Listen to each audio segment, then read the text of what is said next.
Lechon, syempre, Bisaya. And lahat ng mamahalin na seafood. Kasi akala niya, pangkaraniwan yon dahil taga Leyte, taga Baybay. Magaling. Obvious ba? Governor Matthew Marcos Manoto, ang super sip-sip na apo na lagi nandyan sa kanya. Pond's Cold Cream. Hindi na mahanap yon. Yan ang tanging skincare niya na nasa garapon na malaki. Nako, yun lang. At saka Jergens Hand Cream Forever. Dalawa lang yon. Period. Wala nang iba.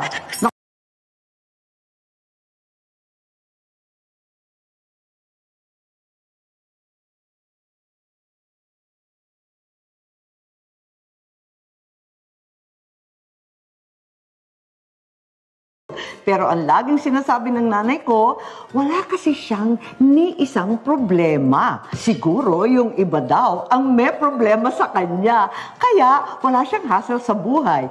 Wala siyang kaaway. Kahit inaaway siya. Mahal daw niya silang lahat. Kaya umabot ng 95 years old. Bata ko, hindi ko magets ang nanay ko. Ngayon ka lang naiisip na siya pala ang pinakamarunong sa lahat. Happy birthday, Mom!